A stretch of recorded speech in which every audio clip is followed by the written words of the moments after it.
Hello, everyone, and welcome to the Channel Partners MSP 501 Reveal webinar. This is a very exciting day. On behalf of the great global organization Informa, we are honored to bring you this event. I am Bob Demarzo, a longtime member of the channel, media, events, marketing, whatever you want to say. Enjoyed many, many years in the channel here with my good friend, Dave Raffo, who oversees a lot of our content for Channel Partners and MSP Summit.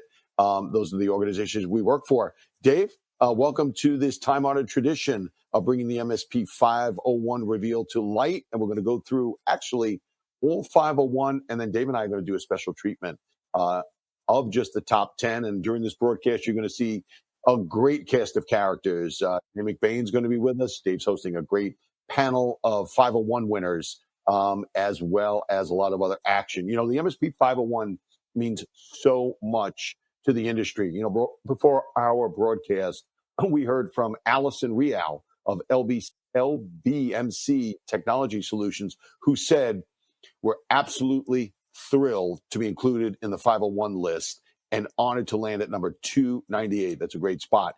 It is a huge milestone, not just a milestone, a huge milestone for our team, and we're already thinking about how to make the most of it. Dave, I think that says it all. Welcome to the broadcast. Yeah, thanks. Great to be here for another MSP 501 reveal, and I've been in contact with a lot of MSPs who had similar sentiments as Allison, and I've probably talked to hundreds of them, and I just want to thank all of the MSPs who applied this year. Absolutely, Dave. And how about a big thank you to Ingram, which underwrites the MSP 501 research, as well as the sponsor of this webinar, and a little special message from our good friends at Ingram. Congratulations to all of this year's honorees. Ingram has an incredible focus on the MSP market, as we know. But Dave, let's start diving into the juicy details. We've got the MSP 501 Awards Gala that's going to take place at the MSP Summit. You want to give everybody the details? Yeah, the MSP 501 Awards Gala is really, that's like the culmination of the MSP Summit. The last night, a big ceremony, kind of like this webinar, but with great food and drink. It'll be at the Loews Royal Pacific in Orlando, Florida this year. The summit runs from the 15th to the 17th of September. The Awards Gala will be Wednesday night of the 17th. And we will honor all of the MSP 501 winners, as well as the MSP Next Gen winners, the MSP to Watch winners. And they will all, whoever wants to come, will receive a complimentary all-access pass worth more than $700 in value. Even if you're a past MSP 501 winner, you still get access to that VIP pass. Yeah, just reach out to Sydney Kurtz. It's Sydney.Kurtz at Informa.com, Dave, or scan to register. Hey, Dave, let's quickly scroll through the benefits of being on the 501.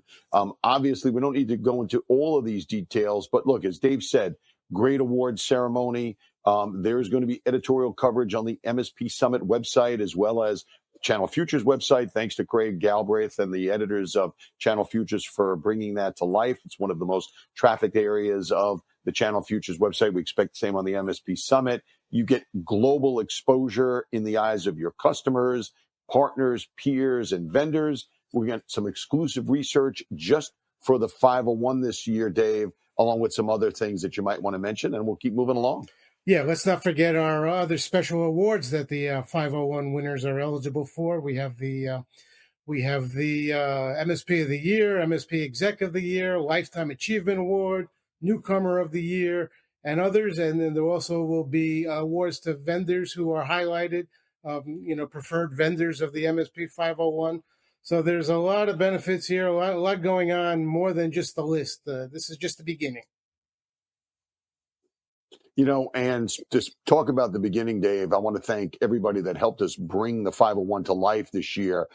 We assembled a blue chip group of thought leaders. So thanks to Jay McBain, the chief analyst at Canalys. Thanks to Dina Moskowitz, the CEO of Partner Optimizer, and the great Peter Kujawa, the EVP over at IT Nation and Service Leadership at ConnectWise. They helped us shape, change, make the survey relevant, as well as our MSP advisory board.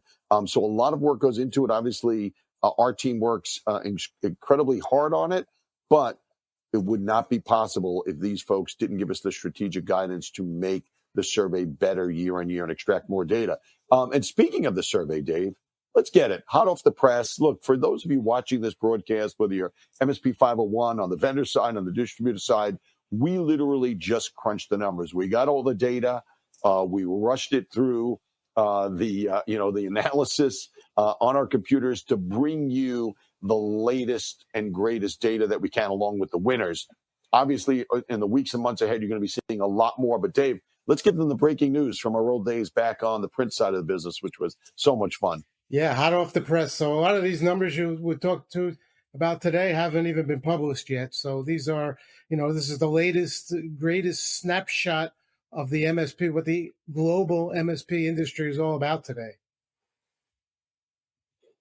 Yeah, I would say that if you want to say why should I be on the 501, is certainly Alyssa's quotes that we had on the beginning of the broadcast. Look, it validates you as a great channel organization, right? As an elite high performer in the eyes of your customers, in the eyes of your peers, vendors, and investors, right? That's why people apply for the 501. And the other side of it, Dave, is that fact that this is not a list of just people that give us their revenue, right? We look at revenue per employee, their managed services revenue, what they're generating from cloud, professional services, and we give special placement to those, right, that have achieved high performance in terms of profitability and investment back in the business, Dave. But you've got some insights on AI that you wanted to share. Yeah, so we added a lot of AI questions this year. I mean, you can't have an IT survey without AI, right? So we found out that, most, and no surprise, an overwhelming majority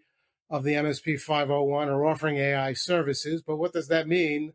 That alone doesn't tell us that much. But there were an elite group that have their revenues are more than the AI revenues are more than 25% of their overall sales. So that's interesting that there are already MSPs generating that much revenue from AI. What are the generators, the AI top generators? Cybersecurity, about 1/3, 34% said they're generating revenue from cyber. Another 33% said business automation. 22% said IT support operations, such as chatbots, virtual assistants, etc. And when we asked them what AI technology providers they're partnering with, 78% said they're using Microsoft Copilot, either internally or externally. 34% said ChatGPT. 23% said Google Gemini, and a bunch of other tools came in with fewer percent. But there's a lot of use out there for all of these AI tools. Jave, we only got a couple minutes left to kind of set up this whole day for people. But what I think this slide tells me is we're in the early stages of AI being monetized. If anybody's out there questioning where this is going to go, this looks 10 times what cloud was, 10 times some of the other trends that we saw in terms of the channel being able to capitalize on this opportunity. And as our upcoming speaker, Jay McBain, is going to talk about, maybe the MSP community didn't get all of the growth and position they wanted out of cloud. They are clearly positioned to do so on AI. But Dave, let's go take everybody through the aggregate numbers, right? In terms of the MSP 501, we had about 14 billion in aggregate revenue over a market that is about, 595 billion, just shy of 600 billion in revenue. The average MSP on the list generating about $29 million in revenue. Recurring revenue, you can kind of see the numbers, but look at that growth rate in terms of recurring revenue. These are organizations that are growing year on year, and they expect this for 25 at about that same rate. So from their top line sales, not just recurring revenue. And Dave, we got some great insight into their profitability as well. Yeah, so the profitability, roughly, most of them were in 6% to 15% EBITDA, but talking about impressive numbers, average of 41% of their profits are being rolled back, reinvested in the business. So that's why these businesses are growing. And for 2025, their growth projection is that revenue will increase, overall revenue, 12.6%, and profits will increase 11.8%. So these are healthy numbers. Great, Dave. So to wrap things up, let's put the 501 in perspective for everybody. It gives, whether you're an MSP or a vendor, it gives you exclusive insights into MSP profitability and growth rates, right? We broke out security services this year. So you're going to get a look at what MSPs are generating just from security. As Dave said, some companies are putting 100% of their profits back in their business. Some companies far less. You've got insights into where AI is going. And look, we're going to also extract the preferred and I would say strategic vendors, like Dave mentioned, some in AI, that the MSP 501 are partnering with, as well as the customers and industries served.